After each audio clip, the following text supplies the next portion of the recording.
Well, hello there, gamers! And welcome back to the Minecraft Bedrock Edition experience. Last episode, I pretty much left you with me building the villager trading hall, and boy oh boy, you may be noticing that not a lot of progress has been made since last episode. And yeah, I'm just pretty much gonna be honest with you, so here goes. I need your help. I desperately need your help. I've just been stuck and I have no idea how to make myself unstuck. And what am I stuck with, you may be wondering? Well, I'm stuck with dealing with these fellers over here. The problem is very simple. These guys don't want to make any more villagers. I gave them everything they could possibly want, even though I guess this guy wants something else because he keeps taking one of the lecterns that's all the way out there. He doesn't want to take any of the profession blocks that I place here. What is wrong with you? This guy, however, was pretty easy to deal with. I just placed this down here and hello and behold, this guy just became a farmer. But that's not the problem. I can deal with that, whatever, you know. The problem is that no matter how much food I've been feeding to these guys, they just don't want to make any more villagers. I've given them somewhere between 3 to 6 stacks of potatoes, 1 stack of bread, and maybe 2 stacks of carrots. And even with all of that, they just don't want to give me any more villagers. And I don't know what to do about that. I genuinely need your help. If you have any idea what's happening, if you have any idea how to fix it, let me know in the comments below, because this is just painful. A lot more painful than having to deal with these guys in Java Edition. Because in Java Edition, all you need is 2 villagers and 2 beds, and kablam. They can give you as many villagers as you could ever want. And look at what we have here. A wandering trader that's not really selling anything valuable. I do have some good news, however. Take a look at this. This is my diamond helmet. Do you notice the enchantments? Not only does it have protection 2, but it now has mending. That's right. This guy over here that I should probably protect better. Yeah, I'm just probably gonna leave this trapdoor up like that at all times. But this guy here, he sells me mending. I think he is the only successful villager that I've dealt with. Let me just close this trapdoor. There we go. Okay, I also have more good news, by the way. I think right around here. Yeah, look at that. I have dogs. And yes, my goal for this Bedrock Edition experience is to actually collect all of the dog variants that exist in the game. So drawing a comparison between Bedrock Edition and Java Edition for the time being, oh my god, why did I just walk into the well like that? Oh boy, let me go out. So the one huge difference between Java Edition and Bedrock Edition that I can definitely feel is that Bedrock Edition just feels a lot slower. I don't know if it's a skill issue, I don't know if it's indeed Bedrock Edition, but I can say for certain that things just happen a lot slower here. I don't know if it has something to do with the tick rate, I don't know if it's the chunk distance, you know, because like for example, I've had cases where I would be in my base here, you know, crafting and doing stuff, and despite being able to see all of that, everything there just freezes. And I just find that really weird. So, you know, we're already 7 episodes in, but it feels like we only just got started. Like, I don't know, everything just feels so much slower in comparison of what I've been able to do in Java Edition. But as I said, it could just be skill issue. But let's stop talking about the negative sides of Bedrock Edition, you know, let's stop talking about not making any progress. Instead, let's actually go and make some progress. This episode is gonna be heavily oriented on expanding the village. I wanna have a ton of houses, I wanna have a ton of villagers running around this place. Yes, yes, yes!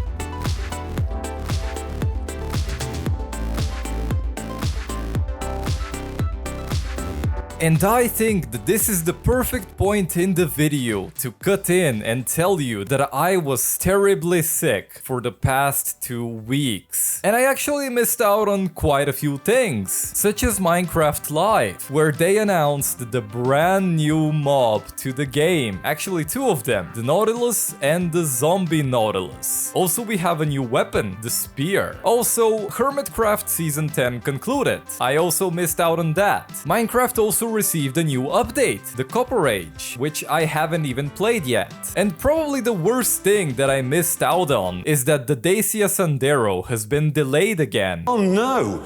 Anyway... But I did actually manage to do some progress around my base here. As you can see, the house that I was building here on the hill is actually complete. Or, well, I guess mostly complete. There's no interior yet. No furnishing, no doors. I haven't even placed all the windows yet. This is so dangerous. But yeah, it is a 3-story house and I have no idea what I'm gonna be putting in it. I was thinking of maybe making it like the main hub of the village and potentially place these fellas up in the house, because I assume that it's probably gonna be easier for me to take the villagers from the house and place them around these areas. And speaking of the villagers, we actually did a tiny bit of progress there as well. I think I discovered the problem that Bedrock Edition has with making more villagers, and it's kind of unfortunate actually. So basically, in order to make more villagers, you need more vacant beds. And I could be wrong, please correct me if I'm wrong, but in Java Edition, I remember that all I needed was 2 beds and I could spawn as many villagers as I ever wanted. That may not be the case, however, considering that in my Java Edition world, I actually have a village right above where I keep my villager chamber. And, you know, there's a ton of vacant beds. So I'm assuming that once I start building more houses and filling them with beds, maybe those villagers over there are gonna continue making me villagers that I can then imprison, or, well, I mean, put to work and have them sell me books or buy out my pumpkins and whatever I'm growing. So yes, I actually managed to get, I think, 2 or 4 more villagers. And I've already put them to work, look at that. And okay, this is my mending guy, he's very precious. But I also have a brand new precious villager. This guy over here, he sells me Fortune 3, which I've already bought. And I'm gonna be equipping it to my diamond pickaxe. And also, I'm not gonna be exaggerating when I say that getting the Fortune 3 book took me around 3 hours. Yeah, I'm not exaggerating. I did actually take more than 3 hours of just breaking the lectern and placing it in front of the guy until I finally got Fortune 3. Also, I decided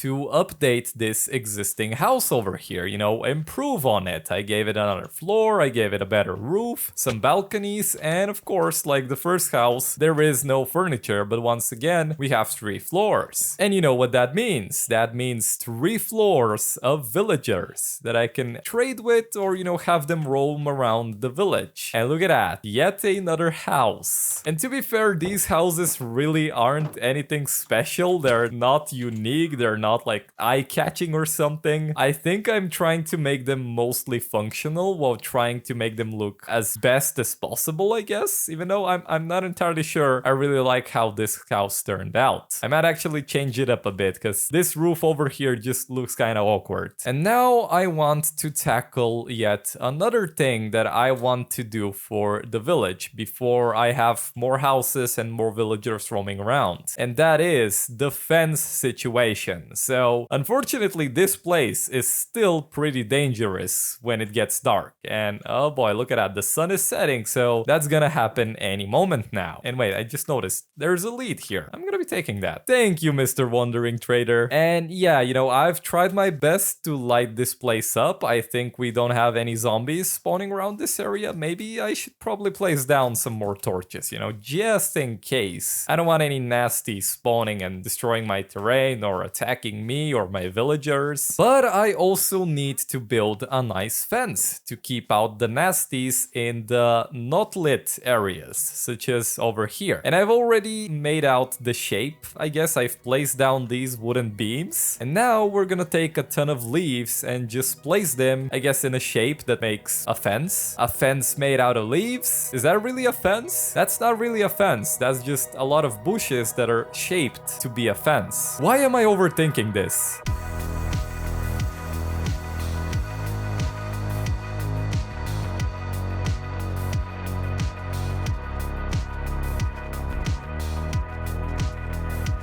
And now let's build another house.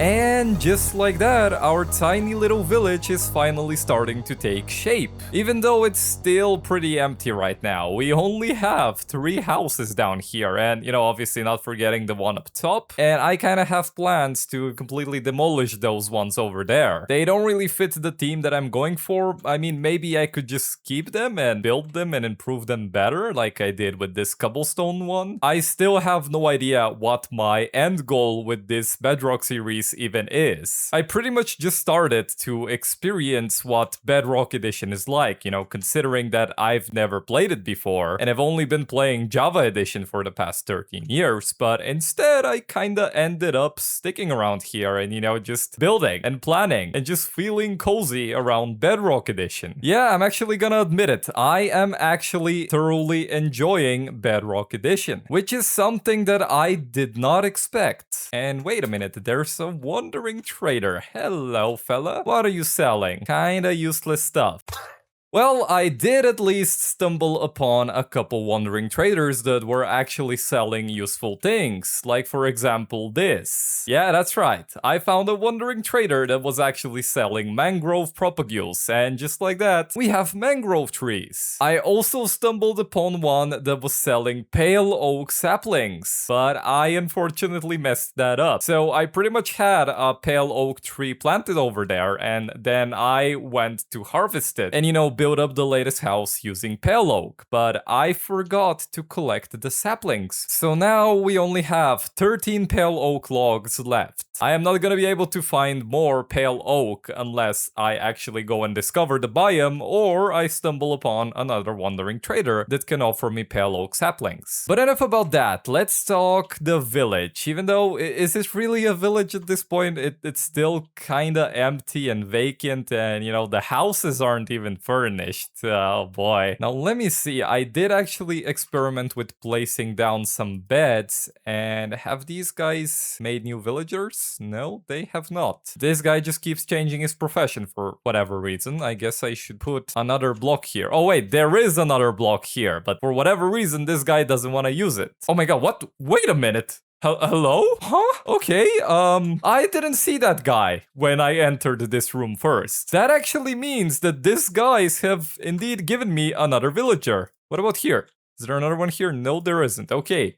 How many beds did I place down again? Let me check. Okay, so this bed is actually being detected by them. And look at that, they gave me another villager. This makes me really happy. That means I gotta start placing beds around this place. But the problem is that I don't really have any wool. Now, explain to me why I have a ton of cows over there that are not disappearing. They just stay there. And I feed them, I kill them, you know, I get my food. But they're there. They remain there. They do not vanish. And yet, here... Okay, look at that. We actually have more sheep around here now, but that's not the point. The point is that earlier when I was planting down these trees, there were once again sheep just roaming around here. So I did what any normal person would do, you know, I dug 2 holes, trapping one of the sheep inside here and then trapping the other sheep inside here, and then I went to build my village. Then I came back and as you can probably tell, the sheep are gone. How does that happen? Why does that happen? That's not how it works in Java Edition, and I am 100% sure now that if I come over here, the sheep that we just saw are gonna be gone. Okay, maybe not.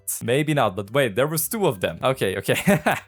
Bedrock Edition actually got me that time. But let me show you what I'm talking about. So, you know, this sheep, we're gonna do this. Come on, buddy, go in the hole. No, not over the hole, inside the hole. Come on, there you go. Now, oh, did not mean to do that. I am terribly sorry. Okay, you're gonna be the test subject now. Yes, go in here. There you go. So as you can tell, this guy has nowhere to go, right? Well, look at what happens when I go into this direction. You know, we move around the new houses here, we move around the well, and then we're gonna climb up the stairs into our base where we have the happy Ghast and of course the cows. Look at that, the cows are still here. Oh boy, that's there's a lot of them. Okay, I gotta start taking care of that. And now we're gonna head back to the sheep. So we come around back here, we climb up the stairs. Alrighty, the moment of truth. Is the sheep still in the hole? No, it is not. So yeah, Bedrock Edition keeps on being Bedrock Edition. We still get weird bugs and inconsistencies like that, and I don't think there's anything I can do about it. I think I can only deal with it. But it is what it is. Okay, that's not important. Let's focus on the positive. You know, we have 3... No, actually we have 4. Yes, my bad. We have 4 brand new houses that are ready to be furnished, you know, ready for villagers to move into them. And I actually really like how this little house turned out here. You know, we have a balcony. I really like the colors of it. Just look at that. And I actually planned to build another house right over there, but I decided that it's probably not the best idea considering that I've run out of iron. You can pretty much see that I'm using stone tools. That's how poor I am, but that's okay because as I showed you earlier, we have Fortune 3 now and we can pair it with mending and we can just go mining for as long as we want. You can also see that I have a trident in my inventory. Now that's a funny story. I went to get some clay in the river nearby and there was a drowned with a trident and I was like, oh, okay, yeah, this guy's annoying. I'm gonna kill him now. And I did. And he just dropped this, which is absolutely crazy. Okay, but now we actually have to get serious. Where do I have an anvil? Why don't I have an anvil here? I should probably put an anvil here. Okay, yeah, putting it on my to-do list. We're gonna drop the pickaxe. We're gonna put the fortune tree on it and kablam. Look at that. Oh, yes.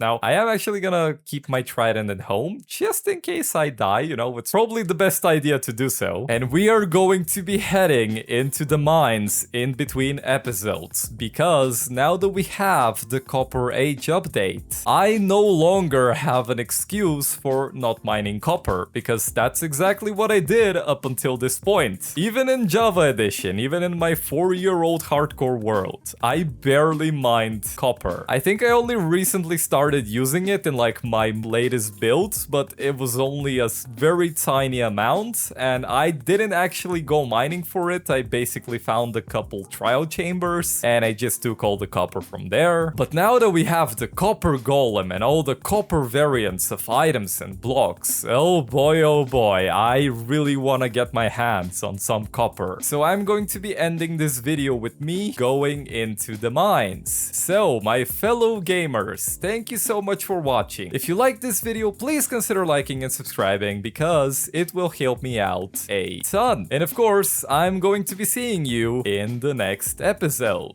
Yes.